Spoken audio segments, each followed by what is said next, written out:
प्यारे बच्चों, यदि आप भी क्लास 12th बायोलॉजी जीव विज्ञान का फाइनल एग्जाम 2025 में देने वाले हैं और आप अभी तक बिल्कुल भी कुछ भी तैयारी नहीं किए हैं, तो आज के क्लास को पूरा जरूर देखकर जाइएगा। क्योंकि आज के क्लास में मैं आप सभी को क्लास 12th बायोलॉजी जीव विज्ञान का मॉडल पेपर के नए पैटर्न से 70 VVI ऑब्जेक्टिव क्वेश्चन बताने वाला हूं, जो आप सभी के फाइनल एग्जाम में श्योर है पूछे जाएंगे। फ्रेंड्स, आप सभी को पता ही है कि आपके फाइनल बोर्ड एग्जाम में ज़्यादातर क्वेश्चन जो है आपके मॉडल पेपर के नए पैटर्न से पूछे जाते हैं। तो यदि आप सभी चाहते हैं फाइनल बोर्ड एग्जाम में बायोलॉजी जीव विज्ञान का 35 में से 35 ऑब्जेक्टिव सही करना, तो आज के क्लास का ये 70 ऑब्जेक्टिव क्वेश्चन आप सभी जो है ना हर हाल में याद कर लीजिएगा। और कोई भी क्वेश्चन में आप सभी को डाउट रहे तो कमेंट बॉक्स में ज़रूर पूछिएगा, मैं आप सभी को रिप्लाई करने की कोशिश ज़रूर करूँगा। ओके, तो चलिए फ्रेंड्स, हम लोग क्लास को शुरू करते हैं। देखिए, आपके स्क्रीन में पहला क्वेश्चन आ चुका है। फटाफट से अगर आप सभी वीडियो को लाइक नहीं किए तो लाइक कर देंगे। चैनल से नए जुड़ रहे हैं, चैनल को सब्सक्राइब करके बेल आइकन प्रेस कर लेंगे, ताकि आप सभी को आने वाली क्लासेस का नोटिफिकेशन मिलते रहे। तो देखिए फ्रेंड्स, आपके स्क्रीन में पहला क्वेश्चन जो पूछा गया है बहुत इंपॉर्टेंट है कि ओपेरोन मॉडल प्रस्तावित किया था। बताएंगे ओपेरोन मॉडल जो है किसने प्रस्तावित किया था? वाटसन तथा क्रिक ने, मिरेनबर्ग ने, जैकोब तथा मोनाडे ने, इनमें से कोई नहीं। तो पूछा गया क्वेश्चन है, इंपॉर्टेंट क्वेश्चन है, आप याद रखेंगे। नए पैटर्न पर पूछा गया है तो याद रखना है ओपेरोन मॉडल जो प्रस्तावित किए थे जैकोब तथा मोनाडे ने। ठीक है, राइट आंसर एक का सी हो जाएगा। दूसरा नंबर देखिए, एकडिना है। एकडिना क्या होता है? योजक कड़ी, अवशोषी अंग, विलुप्त कड़ी, इनमें से कोई नहीं। तो फ्रेंड्स याद रखिएगा, एकडिना एक योजक कड़ी होता है। ओके, राइट आंसर दो का ए हो जाएगा। बहुत स्टूडेंट सोच रहे हैं कि इंग्लिश मीडियम में नहीं है, तो आप सभी टेंशन मत लीजिए। इंग्लिश मीडियम वाले आपको भी जो है ना इंग्लिश मीडियम में बहुत जल्द मिलने वाला है। ठीक है, तो आप सभी बिल्कुल भी टेंशन मत लीजिए। अगर आप सभी नए जुड़ रहे हैं, चैनल को सब्सक्राइब करके बेल आइकन प्रेस कर लेंगे। इंग्लिश मीडियम वाला क्लास जब अपलोड होगा तो आप सभी जरूर देख लीजिएगा। ठीक है, तीसरा नंबर देखिए, निम्न में कौन कीटभक्षी पौधा है? इनमें से कौन कीटभक्षी पौधा है? ड्रोसेरा, नेपेंथिस, ए और बी दोनों, हाइड्रिला। तो फ्रेंड्स याद रखिएगा, यहाँ पर कीटभक्षी पौधा जो है ना ड्रोसेरा और नेपेंथिस दोनों है। ठीक है, राइट आंसर तीन का सी हो जाएगा। चलिए, 4 नंबर क्वेश्चन आपके स्क्रीन में है, पूछा गया है शुक्राणु जनन का नियंत्रण किसके द्वारा होता है? बताएंगे शुक्राणु जनन का जो नियंत्रण करते हैं, कंट्रोल करते हैं, किसके द्वारा? एस्ट्रोजन, एलएच या फिर एंड्रोजन, इनमें से कोई नहीं। तो याद रखिएगा एलएच के द्वारा। ठीक है, जिसका पूरा नाम है ल्यूटिनाइजिंग हार्मोन। चलिए, अब हम लोग 5 नंबर देखते हैं, आपके स्क्रीन में आ चुका है, फटाफट आंसर देंगे। 5 नंबर है, मानव रुधिर ए बी वर्ग में क्या होता है? एंटीबॉडी उपस्थित रहता है, एंटीबॉडी अनुपस्थित रहता है, एंटीबॉडी ए उपस्थित रहता है, एंटीबॉडी बी जो है उपस्थित रहता है। तो याद रखेंगे, मानव रुधिर ए बी वर्ग में जो है एंटीबॉडी अनुपस्थित रहता है। Okay, right answer option number B हो जाएगा। चलिए फ्रेंड्स, 6 नंबर बढ़ते हैं, फटाफट आंसर देंगे आप सभी कमेंट बॉक्स में। ठीक है, और लास्ट में बताइएगा आप सभी 70 में से 70 सही कर पाए कि नहीं। देखिए प्यारे स्टूडेंट, ये नए पैटर्न पर क्वेश्चन है। अगर आप सभी नए पैटर्न वाला क्वेश्चन अगर 70 में 70 सही कर लेते हैं तो समझ जाइए आपका तैयारी जो है ना बहुत अच्छा है। ठीक है, तो देखिए 6 नंबर फटाफट आंसर देंगे। गोल्डन राइस में पाया जाता है vitamin A, vitamin B12, vitamin C, vitamin D. तो याद रखिएगा, गोल्डन राइस में विटामिन ए पाया जाता है। ओके, राइट आंसर यहाँ पर 6 का ए लगा लीजिएगा। चलिए, अब हम लोग चलते हैं 7 नंबर की तरफ बढ़ते हैं। देखिए 7 नंबर पूछा गया है, मेंडल ने प्रस्तावित किया था। मेंडल ने कौन सा नियम प्रस्तावित किया था? सहलगनता का नियम, 10% ऊर्जा का नियम, अनुवांशिकता का नियम, इनमें से कोई नहीं। तो फ्रेंड्स याद रखिएगा, मेंडल ने प्रस्तावित जो किए थे अनुवांशिकता का नियम जो है प्रस्तावित किए थे। Right answer option number C हो जाएगा। 10% ऊर्जा का नियम किसने दिए थे? तो आप सभी ये भी याद रखेगा, लिंडमान साहब ने दिए थे। और सहलगनता का नियम किसने दिए थे? तो वो TH मॉर्गन साहब ने दिए थे। ठीक है, आप ये भी याद रखिएगा, गलती नहीं कीजिएगा आप सभी। ओके, चलिए अब हम लोग 8 नंबर देखते हैं। यहाँ पर पूछा गया है, मिट्टी को उपजाऊ बनाने में सहायक होते हैं कीटनाशक, जैविक खाद, ईस्ट या फिर सभी। तो आपको पता है कि मिट्टी को अगर हम लोग उपजाऊ बनाएंगे तो उसमें हम लोग क्या यूज़ करते हैं? ज़्यादातर तो जैविक खाद यूज़ करते हैं। ओके, राइट आंसर 8 का बी हो जाएगा। चलिए 9 नंबर क्वेश्चन की तरफ बढ़ते हैं। देखिए 9 नंबर है कि भ्रूण कोश की सेंट्रल कोशिका होते हैं। बताएंगे भ्रूण कोश की सेंट्रल कोशिका क्या होती है? प्रारंभिक यानी केंद्रक, द्वितीय केंद्रक, सहायक कोशिका, ए और बी दोनों। तो याद रखेंगे द्वितीय केंद्रक होते हैं। ओके, राइट आंसर 9 का बी हो जाएगा।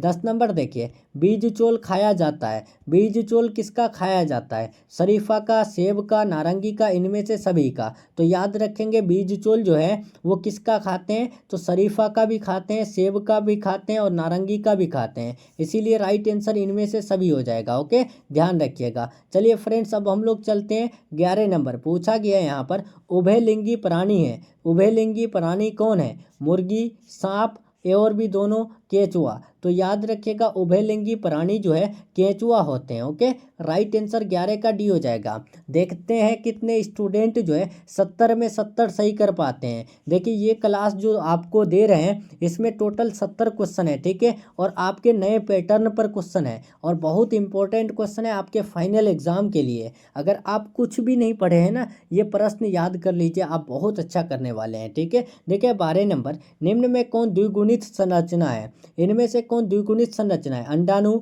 सांप, युग्मनज, इनमें से कोई नहीं। तो फ्रेंड्स याद रखिएगा जो युग्मनज होते हैं ये द्विगुणित संरचना होते हैं, लेकिन अंडाणु जो है ये यानी हैप्लॉइड होते हैं। ठीक है, इसीलिए राइट आंसर क्या हो जाएगा? ऑप्शन नंबर सी हो जाएगा। चलिए अब हम लोग बढ़ते हैं 13 नंबर, मानव रुधिर ओ वर्ग में क्या होता है? बताएंगे मानव रुधिर ओ वर्ग में क्या होता है? तो याद रखेंगे इसका राइट आंसर जो ना ऑप्शन नंबर ए हो जाएगा, एंटीजन अनुपस्थित रहता है। Okay, right answer option number A हो जाएगा।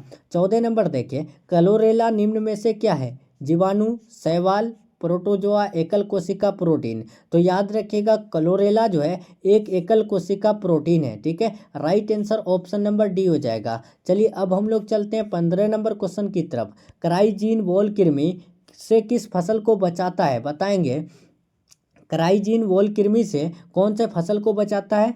कपास को, आम को, चाय को, गेहूं को। तो आपको अच्छे से पता है कपास को बचाया जाता है। ओके, राइट आंसर 15 का ए हो जाएगा। 16 नंबर देखेंगे, अम्लीय वर्षा के कारक है। अम्लीय वर्षा जो होता है इसका कारण क्या होता है? बताएंगे क्या कार्बन यानी मोनोऑक्साइड और कार्बन डाइऑक्साइड, NO2 और SO2, CO2, NO2, N2 और NO3। तो याद रखना है आपको, और ये आपको वैसे भी पता है कि अम्लीय वर्षा जो होता है वो नाइट्रोजन डाइऑक्साइड और सल्फर डाइऑक्साइड के कारण होता है। ओके, राइट आंसर यहाँ पर 16 का भी हो जाएगा।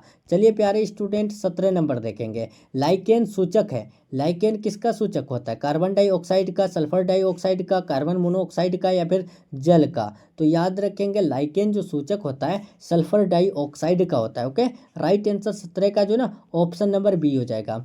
चलिए 18 नंबर आपके स्क्रीन में है कि मानव साधारणतः ध्वनि तीव्रता सहन कर सकते हैं। इनमें से जो है ह्यूमन जो है कितना तीव्रता को सहन कर सकता है साउंड का? 20 से 30 डेसिबल, 80 से 90 डेसिबल, 120 से 130 डेसिबल, 140 से 150 डेसिबल।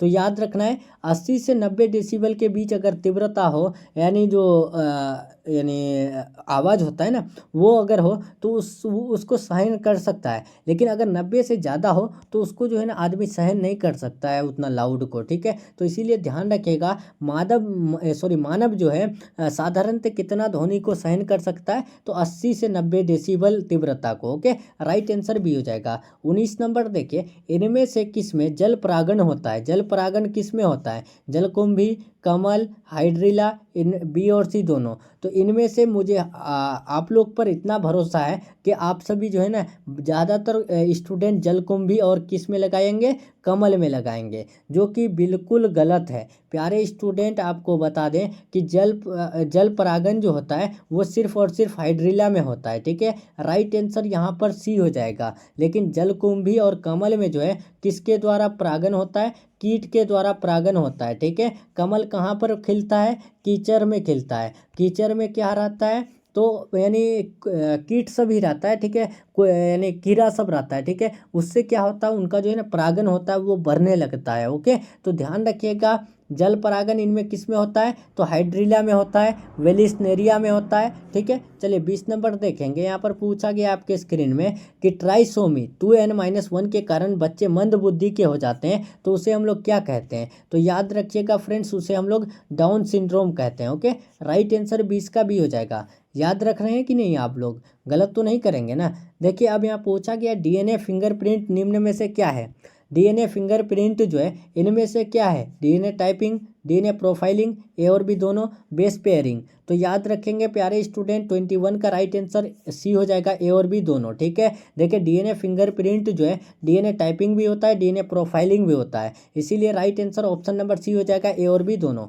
देखिए 22 नंबर, निम्न में कौन से डीएनए अणु में प्यूरिन है, बताएंगे डीएनए अणु में प्यूरिन किस में होता है, एडेनिन तथा साइटोसिन में, साइटोसिन तथा थाइमिन में, एडेनिन तथा ग्वानिन में, इनमें से कोई नहीं। तो फ्रेंड्स याद रखिएगा डीएनए अणु में प्यूरिन जो होता है वो साइटोसिन और थाइमिन में। ओके, राइट आंसर भी हो जाएगा। चलिए 23 नंबर 23 देखेंगे, एड्स बीमारी में एचआईवी किस कोशिका को नष्ट करता है, बताएंगे जो एड्स बीमारी जो है उसमें एचआईवी कौन से सेल को नष्ट करता है। तो याद रखेंगे इसका right answer option number A हो जाएगा, बी कोशिका को। ठीक है, right answer option number A हो जाएगा। 24 नंबर आपके स्क्रीन में आ चुका है, गिर राष्ट्रीय उद्यान विख्यात है। देखिए विख्यात का मतलब होता है प्रसिद्ध, फेमस। ठीक है, तो बताएंगे यहाँ पर गिर राष्ट्रीय उद्यान जो है किसके लिए फेमस है, तो याद रखेंगे शेर के लिए। ठीक है, राइट आंसर 24 का बी हो जाएगा। 25 नंबर क्वेश्चन की तरफ बढ़ते हैं, पूछा गया है न्यूक्लिक अम्ल के नाइट्रोजिनस बेस के बीच कौन सा बंधन रहता है, पेप्टाइड बॉन्ड, एस्टर बॉन्ड, इनमें से दोनों, या फिर हाइड्रोजन बॉन्ड। तो न्यूक्लिक अम्ल के नाइट्रोजिनस बेस के बीच जो बॉन्ड रहता है ना, तो आप सभी याद रखिएगा हाइड्रोजन बॉन्ड रहता है। ठीक है, राइट आंसर यहाँ पर 25 का डी हो जाएगा। 26 देखिए, कैंसर किस कारण से होता है, बताएंगे 26 कैंसर जीवाणु द्वारा, ऑन्कोजीन्स के द्वारा, ए और बी दोनों, इनमें से कोई नहीं। तो फ्रेंड्स याद रखिएगा कैंसर जो है ऑन्कोजीन्स के द्वारा होता है। ठीक है, राइट आंसर 26 का बी हो जाएगा। चलिए 27 नंबर देखेंगे, पूछा गया है कल्याण सोना किसका किस्म है, कल्याण सोना जो होता है वो किसका किस्म होता है, गेहूं का प्रोन्नत किस्म, सोना, ए और बी दोनों, इनमें से कोई नहीं। तो फ्रेंड्स याद रखिएगा कल्याण सोना जो किस्म होता है ये गेहूं का यानी प्रोन्नत किस्म होता है। राइट आंसर 27 का ए हो जाएगा। 28 नंबर की तरफ बढ़ते हैं, पूछा गया है निम्न में कौन एकल कोशिका प्रोटीन है, एकल कोशिका प्रोटीन की बात करें तो यहाँ पर जो है ना, यहाँ पर देखिए ऑप्शन देखेंगे ना तो स्पाइरुलिना, क्लोरेला, सिनेडेस्मस, ये तीनों जो है ना सिंगल सेल प्रोटीन है, इसीलिए राइट आंसर इनमें से सभी होगा। ठीक है, गलती नहीं कीजिएगा आप सभी, पहले ऑप्शन देखिएगा अच्छे से। 29 नंबर देखेंगे, किससे कृत्रिम बीज का निर्माण किया जाता है, तो कृत्रिम बीज का निर्माण जो किया जाता है तो याद रखेंगे कायिक भ्रूण द्वारा। ठीक है, राइट आंसर 29 का ए हो जाएगा। 30 नंबर देखें, बी डीएनए के एक पूर्ण घुमाव में नाइट्रोजिनस बेस के में कितने पेयर होते हैं, बताएंगे बी डीएनए के एक पूर्ण घुमाव में नाइट्रोजिनस बेस के बीच कितने पेयर्स होते हैं, तो याद रखेंगे 20 पेयर्स होते हैं। Okay, right answer option number D हो जाएगा। 31 नंबर देखेंगे, इनमें से कौन विषाणु जनित रोग है, इनमें से कौन सा बीमारी है जो विषाणु से होता है, वायरस से होता है, क्या यानी देखिए यहाँ पर वायरस से, वायरस लिख देते हैं। ठीक है, VIRUS। ठीक है, बताएंगे इनमें से कौन सा रोग है जो वायरस से होता है, तो याद रखेंगे फ्लू, पोलियो, एड्स, ये तीनों जो है वायरस से होता है। सो राइट आंसर डी हो जाएगा। चलिए 32 नंबर, डोडो है, बताएंगे डोडो क्या है, विलुप्त प्राणी, संकटग्रस्त प्राणी, आपत्तिग्रस्त प्राणी, या फिर इनमें से कोई नहीं। तो डोडो एक जो है ना विलुप्त प्राणी है, ये जो है विलुप्त हो चुका है, यहाँ से गायब हो चुका है, इसीलिए राइट आंसर ए होगा। 33 आंसर देंगे, जीवाणु में पाया जाता है, बताएंगे जीवाणु में क्या पाया जाता है, प्लाज्मिड डीएनए, आरएनए, इनमें से ए और बी दोनों, इनमें से कोई नहीं। तो फ्रेंड्स आपको बता दूं कि जीवाणु में जो है प्लाज्मिड डीएनए पाया जाता है लेकिन आरएनए नहीं, आरएनए में ओनली विषाणु पाए जाते हैं, वायरस पाए जाते हैं। सो राइट आंसर ए लगाइएगा आप सभी। 34 देखिए, द्विसंकर क्रॉस का फिनोटाइपिक अनुपात होता है, तो द्विसंकर क्रॉस का फिनोटाइपिक अनुपात जो है ना 9:3:3:1 होता है। ओके, राइट आंसर 34 का सी होगा। 35 नंबर देखिए, सूक्ष्म प्रजनन में होता है, लैंगिक प्रजनन, अलैंगिक प्रजनन, समान अनुवांशिक गुण वाले पौधे, इनमें से कोई नहीं। तो फ्रेंड्स याद रखिएगा सूक्ष्म प्रजनन में जो होता है वो अलैंगिक प्रजनन होता है। ओके, राइट आंसर 35 का भी हो जाएगा। 36 नंबर देखेंगे, दूध से दही बनाने में किस जीवाणु का प्रयोग किया जाता है, तो दूध से दही बनाने में जिस जीवाणु का प्रयोग किया जाता है उस जीवाणु का नाम है लैक्टोबैसिलस। ओके, राइट आंसर 36 का भी हो जाएगा। 37 नंबर देखेंगे, निम्न में कौन द्विगुणित संरचना है, बताएंगे डिप्लॉइड स्ट्रक्चर इनमें से कौन है, अंडाणु, भ्रूणपोष, युग्मनज, इनमें से सभी। तो याद रखिएगा जो युग्मनज होते हैं ये द्विगुणित संरचना होते हैं, भ्रूणपोष जो होते हैं वो त्रिगुणित होते हैं, अंडाणु जो होते हैं वो हैप्लॉइड होते हैं। राइट आंसर कौन सा हो जाएगा? ऑप्शन नंबर सी हो जाएगा। 38 नंबर देखिए, ओन्कोजीन इनमें से किसके लिए उत्तरदायी है? ओन्कोजीन होता है तो किसके लिए? कैंसर के लिए, एड्स के लिए, क्षयरोग के लिए, पोलियो के लिए। तो फ्रेंड्स याद रखिएगा कैंसर के लिए, ठीक है। ओन्कोजीन जो है जो उत्तरदायी होता है वो कैंसर के लिए ही होता है, ओके ना। चलिए अब हम लोग चलते हैं 39 नंबर, इनमें से कौन सा पौधा जलोद्भिद है? इनमें से कौन सा पौधा है जो जलोद्भिद है? सिंघारा, नागफनी, शीशम, एकेसिया। तो याद रखेंगे जो सिंघारा होते हैं ये जलोद्भिद पौधा होते हैं, ठीक है। 40 नंबर देखें, शरीर के बाहर होने वाले निषेचन को क्या कहते हैं? इन विट्रो, इन विवो, दोनों, इनमें से कोई नहीं। तो याद रखिएगा शरीर के बाहर होने वाले निषेचन को इन विट्रो कहते हैं और शरीर के अंदर होने वाले निषेचन को इन विवो कहते हैं, ओके। 41 नंबर देखें, विश्व पर्यावरण दिवस कब मनाया जाता है? वर्ल्ड इन्वायरमेंट जो डे मनाया जाता है कब मनाया जाता है? तो याद रखिएगा 5 जून को मनाया जाएगा, 5 जून को मनाया जाता है, ओके। राइट आंसर ए लगाइएगा प्यारे स्टूडेंट। चलिए 42 नंबर फटाफट देखेंगे, उससे पहले वीडियो को लाइक नहीं किए लाइक कर देंगे, चैनल से नहीं जुड़ रहे हैं चैनल को सब्सक्राइब कर लेंगे। प्यारे स्टूडेंट पूरे क्लास में मैं आपको ज़्यादा नहीं बोलता हूँ कि लाइक करिए, शेयर कीजिए, सब्सक्राइब कीजिए। तो ऐसा अगर नहीं बोलते हैं तो आप सभी का भी हक बनता है वीडियो को शेयर करना, अपने दोस्तों को बताना, और आप सभी जो है कमेंट में बताइएगा क्लास आपको कैसा लग रहा है, ठीक है। और प्यारे स्टूडेंट अगर आप सभी बिल्कुल भी तैयारी नहीं किए हैं और आप सभी चाहते हैं 90% लाना, तो आज ही आपको जो है ना अभी इस नंबर में कॉल मैसेज करके एक जो है 100% लड़ने वाला नोट्स ले लेना है, ठीक है। जो आपके फाइनल बोर्ड एग्जाम में लड़ता है तो उसको आप सभी ज़रूर ले लीजिएगा, बिल्कुल एकदम गलती मत कीजिएगा, ठीक है। अगर आप सभी का सपना है 450 मार्क्स लाना और आपका अगर राइटिंग लेवल बढ़िया है तो अगर ये नोट्स पढ़ लेते हैं जो इस नंबर से मिल जाएगा आपको, अगर पढ़ लेते हैं तो श्योर है आप 450 मार्क्स लेकर आ जाएंगे, ठीक है। तो इसीलिए आप सभी के पास अभी भी टाइम है, टाइम को बर्बाद मत कीजिए, बहुत ही कम समय है और आपके लिए एक एक सेकेंड बहुत महत्व है, ठीक है। तो इसीलिए आप सभी बेहतर मार्क्स लाने के लिए अभी इस नंबर में संपर्क करके वो नोट्स ले लें, ठीक है। और पेड ग्रुप में ऐड हो जाएं, ठीक है। उस ग्रुप में ऐड होने का बहुत सारा फ़ायदा है जो कि उस ग्रुप में बता दिया गया है। तो देखिए 42 नंबर, सर्टोली कोशिका पाई जाती है, तो याद रखेंगे सर्टोली कोशिका जो है विट्सन में पाई जाती है, ओके। 42 का ए हो जाएगा। 43 देखेंगे, ओपेरॉन मॉडल क्या प्रदर्शित करता है? तो ओपेरॉन मॉडल जो है जीन का रेगुलेशन प्रदर्शित करता है, ओके। राइट आंसर 43 का सी हो जाएगा। देखिए निम्न में कौन जंतु उभयलिंगी नहीं है? उभयलिंगी कौन जंतु नहीं है? तो फ्रेंड्स याद रखिएगा 44 का राइट आंसर जो है ना ऑप्शन नंबर सी हो जाएगा, घरेलू मक्खी, ओके। चलिए यहाँ पर देखेंगे 45, इनमें से कौन सा नाइट्रोजिनस बेस डीएनए में नहीं होता है? डीएनए में कौन नहीं होता? Thymine, uracil, guanine, cytosine. तो याद रखिएगा जो यूरेसिल होते हैं ये आरएनए में पाए जाते हैं, ठीक है। Right answer option number B हो जाएगा। 46 देखिए, रेड डाटा बुक में सम्मिलित होते हैं, बताएंगे आरडीबी यानी रेड डाटा बुक में जो सम्मिलित होते हैं मतलब उसमें जो आपको ऐड किया जाता है तो किसको? तो याद रखिएगा विलुप्त हो रहे पौधे की सूची को, दुर्लभ पौधे की सूची को, आपत्तिग्रस्त पौधे की सूची को, ठीक है। तो राइट आंसर इनमें से सभी हो जाएगा, इनमें से सभी, ओके, यानी ऑल ऑफ दीज। चलिए 47 देखेंगे, पुष्पासन खाया जाता है, पुष्पासन किसका? सेब, शरीफा का, सेब का, नारंगी का, इनमें से सभी का। तो अब देखते हैं बहुत स्टूडेंट इनमें से सभी लगा लेंगे जो कि बिल्कुल गलत है, पुष्पासन सेब का खाया जाता है, ठीक है। राइट आंसर यहाँ पर ऑप्शन नंबर बी हो जाएगा। चलिए अब 48 नंबर देखेंगे, डीएनए इनमें से किसका आनुवांशिक पदार्थ है? तो डीएनए इनमें से जो है ना टीएमवी और बैक्टीरियोफेज दोनों का जो है आनुवांशिक पदार्थ है। सो राइट आंसर 48 का सी हो जाएगा। 49 नंबर देखेंगे, जनसंख्या अधिक होने से क्या होता है? देखिए प्यारे स्टूडेंट जब आपका जनसंख्या अधिक होगा तो उस टाइम जो है आपके पास क्या कमी होगा? आय पैसा में कमी होगा कि नहीं होगा? होगा।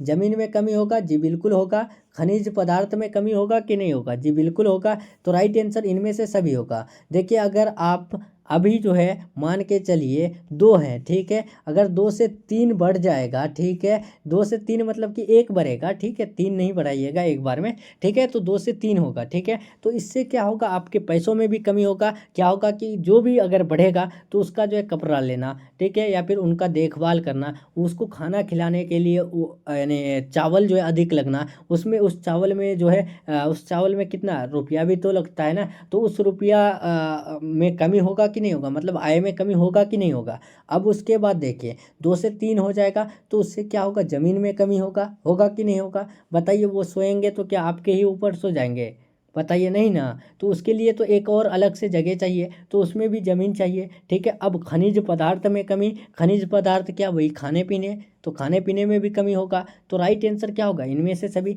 बस बायो में कोई खास क्वेश्चन नहीं पूछा जाता है प्यारे स्टूडेंट। अगर आप सभी लॉजिक लगाएंगे ना, बहुत अच्छा मार्क्स लेके आएंगे, ठीक है। लॉजिक नहीं लगाएंगे तो फिर वो वही वाली बात हो गया, ठीक है। चलिए 50 नंबर देखेंगे। एक्रोसोम इनमें से किसका संभाग होता है, बताएंगे। एक्रोसोम जो होता है इनमें से किसका, तो याद रखेंगे मानव शुक्राणु के सिर का भाग होता है, ओके। राइट आंसर 50 का ए हो जाएगा। 51 नंबर देखेंगे। इनमें से कौन जीवाणु जनित रोग है, बताएंगे। इनमें से कौन सा रोग है जो यानी जीवाणु जनित रोग है, इसका राइट आंसर बताएंगे। कौन सा रोग है जो बैक्टीरिया से होता है, तो याद रखेंगे कुष्ठ रोग, क्षय रोग, हैजा, तीनों जो है जीवाणु से होता है। सो राइट आंसर 51 का डी हो जाएगा। 52 नंबर देखिए। मनुष्य पुरुष में गुणसूत्र की संख्या होती है, तो मनुष्य पुरुष में गुणसूत्र की संख्या पूछा है, इसीलिए राइट आंसर क्या हो जाएगा, 44 + XY हो जाएगा। अगर यहीं पर पूछ देता कि मनुष्य स्त्री में गुणसूत्र की संख्या कितना होता है, तो 44 + XX होता है, ओके। चलिए 53 नंबर देखेंगे। एसिटाबुलेरिया निम्न में से क्या है, तो एसिटाबुलेरिया एक जो है शैवाल है, ठीक है। राइट आंसर 53 का भी हो जाएगा। 54 नंबर देखिए। अनुन्मीलिय परागन वाले पौधों में निश्चित रूप से होता है, बताएंगे। अनुन्मीलिय परागन में निश्चित रूप से क्या होता है, स्वपरागन, परपरागन, ए और बी दोनों, इनमें से कोई नहीं। तो याद रखेगा स्वपरागन होता है, मतलब कि अनुन्मीलिय परागन जो है ये खुद से जो है ना परागन करते हैं, ठीक है। Right answer option number A हो जाएगा। देखिए 55 नंबर। पारिस्थितिक तंत्र के आहार श्रृंखला में ऊर्जा का प्रवाह होता है, तो देखिए जो पारिस्थितिक तंत्र के आहार श्रृंखला में ऊर्जा का प्रवाह होता है वो एक दिशीय होता है, ठीक है। ये यानी सिंगल डायरेक्शन में चलता है, ठीक है। 56 नंबर देखेंगे। सार्वभौमिक रक्तदाता बताना है, इनमें से कौन सा रक्त समूह है, ब्लड ग्रुप है, बताएंगे। कौन सा ब्लड ग्रुप है जो सभी को ब्लड दे सकता है, क्या blood group B, blood group A, blood group A B, या फिर ब्लड ग्रुप ओ। तो प्यारे स्टूडेंट अगर जिसका भी ब्लड ग्रुप ओ है ना, वो किसी को भी जो है ब्लड डोनेट कर सकता है, चाहे तो ए बी वाले को, ए वाले को, बी वाले को, या फिर ए बी माइनस को, ए बी प्लस को, सबको दे सकता है, यानी ब्लड ग्रुप ओ अपना ब्लड, ठीक है। चलिए अब 57 नंबर देखेंगे। एक संकरण क्रॉस का फिनोटिपिक अनुपात है, बताएंगे क्या होगा। तो याद रखेंगे एक संकरण क्रॉस का फिनोटिपिक अनुपात जो है ना यानी 3:1 होता है, ठीक है। इससे पहले मैं आपको बताया द्विसंकर क्रॉस का फिनोटिपिक अनुपात कितना होता है, तो 9:3:3:1 होता है, ओके। चलिए 58 नंबर क्वेश्चन देखिए आपके स्क्रीन में है। गेंडा अभ्यारण्य किस राज्य में अवस्थित है, तो गेंडा अभ्यारण्य की बात करें तो ये असम में अवस्थित है, ठीक है। राइट आंसर 58 का ए हो जाएगा। 59 नंबर देखिए। डीएनए से एमआरएनए बनने की प्रक्रिया को क्या कहते हैं, जब डीएनए से आरएनए बने तो उसे हम लोग क्या कहते हैं, तो याद रखिएगा उसे हम लोग ट्रांसक्रिप्शन कहते हैं, ठीक है। और आरएनए से अगर प्रोटीन बने तो उस प्रक्रिया को फिर हम लोग क्या कहेंगे, तो याद रखिएगा जब भी डीएनए से आरएनए पर बने तो उसे हम लोग ट्रांसक्रिप्शन कहेंगे, और आरएनए से प्रोटीन बने तो उसे हम लोग क्या कहेंगे, ट्रांसलेशन कहेंगे, ठीक है। तो आप सभी ध्यान रखिएगा, गलती नहीं कीजिएगा। डीएनए से एमआरएनए ट्रांसक्रिप्शन, एमआरएनए से प्रोटीन ट्रांसलेशन, ठीक है। चलिए 60 नंबर। WHO के द्वारा ध्वनि प्रदूषण का कौन सा मानक सही है, तो याद रखेंगे 20 से 30 डेसिबल सही है, ठीक है। राइट आंसर ए हो जाएगा। देखिए WHO का फुल फॉर्म भी पूछ देता है, तो याद रखेंगे WHO का फुल फॉर्म जो है वर्ल्ड हेल्थ ऑर्गेनाइजेशन होता है, ठीक है। क्या होता है, वर्ल्ड हेल्थ ऑर्गेनाइजेशन, ठीक है। ORGANISATIO यानी TION होता है, ठीक है। चलिए याद रखिएगा। चलिए 61 नंबर देखेंगे, मलेरिया रोग में उत्पन्न होता है। तो मलेरिया रोग जो उत्पन्न होता है वो मादा एनाफिलीज मच्छर के कारण होती है। ठीक है, right answer option number B हो जाएगा। ध्यान रखना है, मलेरिया जो रोग होता है वो मादा एनाफिलीज के काटने से होता है। ओके, 62 नंबर देखिए, किसी गैर फली पौधे के जड़ पिंड में जैविक खाद मौजूद होता है तो उसका नाम क्या है? एजोटोबैक्टर, क्लास्ट्रीडियम, फ्रैंकिया या फिर इनमें से कोई नहीं। तो याद रखेंगे, कोई भी गैर फली पौधे के जड़ पिंड में जैविक खाद जो मौजूद रहता है तो वो है कौन? तो वो एजोटोबैक्टर है। ठीक है, राइट आंसर ए हो जाएगा। 63 नंबर देखिए आपके स्क्रीन में है, दूध से दही बनाने में किस जीवाणु का उपयोग करते हैं? बता दिए हैं, लैक्टोबैसिलस। ठीक है, देखिए 64 नंबर, अर्जित गुणों के वंशागति का सिद्धांत किसने दिया? तो याद रखिएगा, लैमार्क ने दिया। ठीक है, राइट आंसर बी हो जाएगा। 65 नंबर देखिए, एक स्वस्थ महिला के पूरे जीवन काल में कुल उत्पन्न अंडों की संख्या होती है? तो याद रखेंगे 400 होती है। ठीक है, राइट आंसर बी हो जाएगा। देखिए 66 नंबर, गर्भाशय में कॉपर टी एक प्रभाव में अंत गर्भाशय युक्ति होने का मुख्य कारण क्या है? बहुत इंपॉर्टेंट क्वेश्चन है, नए पैटर्न पर क्वेश्चन है, ये क्वेश्चन घुमा सकता है आपके एग्जाम में, तो ध्यान रखिएगा, याद रखिएगा। इसका right answer option number D हो जाएगा, इनमें से सभी। ठीक है, गर्भाशय में कॉपर्टी के एक प्रभाव के अंतर्गत जो अंत गर्भाशय युक्ति होने का मुख्य कारण होता है तो वो होता है शुक्राणु की निषेचन क्षमता में कमी, गर्भाशय में कॉपर आयन मोचित होने के शुक्राणु के भक्षकाणु की क्रिया में वृद्धि, शुक्राणु की गतिशीलता में कमी। ठीक है, राइट आंसर इनमें से सभी हो जाएगा। 67 नंबर देखिए, निम्नांकित में से किस पौधे के प्रजातियों में बीज का उत्पादन असंगजनन द्वारा होता है? तो याद रखेंगे एस्ट्रेसिया एवं घास के द्वारा। ठीक है, चलिए अब हम लोग चलते हैं, यहाँ पर 68 नंबर पूछा गया, एक ही स्थान पर उपस्थित रहने वाले जीन जिनकी विभिन्न अभिव्यक्ति हो उसे हम लोग क्या कहते हैं? बहुअलील, बहुजीन, ऑन्कोजीन, सहप्रभाविता जीन। तो फ्रेंड्स याद रखिएगा, एक ही स्थान पर उपस्थित रहने वाले जीन जिनकी अलग अलग जो अभिव्यक्ति हो उसे हम लोग बहुएलील कहते हैं, जिसे इंग्लिश में मल्टीपल एलील कहते हैं। ओके, देखिए 69 नंबर, सबसे अधिक तथा सबसे कम जीन वाले मानव गुणसूत्र इनमें से कौन है? बताएंगे। इनमें से सबसे अधिक और सबसे कम जीन वाले मानव जीन कौन सा है? तो याद रखेंगे, इसका राइट आंसर सी हो जाएगा, गुणसूत्र 1 और वाई। ठीक है, राइट आंसर सी हो जाएगा। देखिए 70 नंबर, आज का ये लास्ट क्वेश्चन है, दात्र कोशिका अरक्तता प्रदर्शित करता है? तो याद रखेंगे, दात्र कोशिका अरक्तता जो है प्लियोटोपी प्रदर्शित करता है। राइट आंसर 70 का क्या हो जाएगा? ऑप्शन नंबर सी हो जाएगा। तो चलिए फ्रेंड्स, आज के क्लास में मैं आप सभी को बायोलॉजी जीव विज्ञान का मॉडल पेपर के नए पैटर्न से 70 BBI ऑब्जेक्टिव क्वेश्चन बताया, जो आप सभी के लिए बहुत ही खास है। तो फ्रेंड्स उम्मीद करते हैं आप पूरा क्वेश्चन याद कर लिए होंगे। और फ्रेंड्स अगर आप सभी 90% यानी मार्क्स लाना चाहते हैं और आप अभी तक बिल्कुल भी कुछ भी नहीं पढ़े हैं, तो इस क्लास को आप सभी देखने के बाद इस नंबर में कॉल या मैसेज कीजिएगा और 100% लर्ने वाला नोट्स PDF ले लीजिएगा। ठीक है, जो आपके फाइनल बोर्ड एग्जाम में 100% लड़ेगा और उसका फुली गारंटी रहेगा। और आपको बता दें प्यारे स्टूडेंट, आपके जो फाइनल एग्जाम में ऑब्जेक्टिव सब्जेक्टिव लॉन्ग क्वेश्चन आएगा उसमें जो है ना, आपको हमारे नोट से एक भी क्वेश्चन बाहर नहीं आएगा और आपको उसका जो आंसर दिया जाएगा तो उसका आंसर जो है ना बहुत ही शॉर्ट यानी आसान भाषा में दिया जाएगा, जिससे आप एक रात में भी एक सब्जेक्ट को क्लियर कर सकते हैं। तो इसीलिए अगर बेहतर मार्क्स लाना है तो बेहतर नोट्स की ज़रूरत है। तो बेहतर नोट्स आपको हमारे यहाँ मिल रहा है, तो आप सभी समय को वेस्ट मत कीजिए। बार बार 12th नहीं आएगा, बार बार आप जो है 12th का एग्ज़ाम नहीं देंगे। तो इसीलिए आप सभी सोच समझ करके बढ़िया नोट्स पढ़िए, बढ़िया तैयारी कीजिए और बढ़िया क्वेश्चन याद कीजिए, आपके फाइनल एग्जाम में आएगा तो आएगा। ओके, तो चलिए उम्मीद करते हैं आप लेंगे और उम्मीद करते हैं आप 70 में 70 ऑब्जेक्टिव ये सही किए हैं। ठीक है, तो चलिए आप सभी बताएंगे कमेंट बॉक्स में कि कितना सही किया। तो चलिए प्यारे स्टूडेंट, मिलते हैं नेक्स्ट क्लास में नेक्स्ट टॉपिक के साथ। तब तक के लिए आप अपना ख्याल रखिए, अपना स्टडी जारी रखिए। Take care, thanks for watching.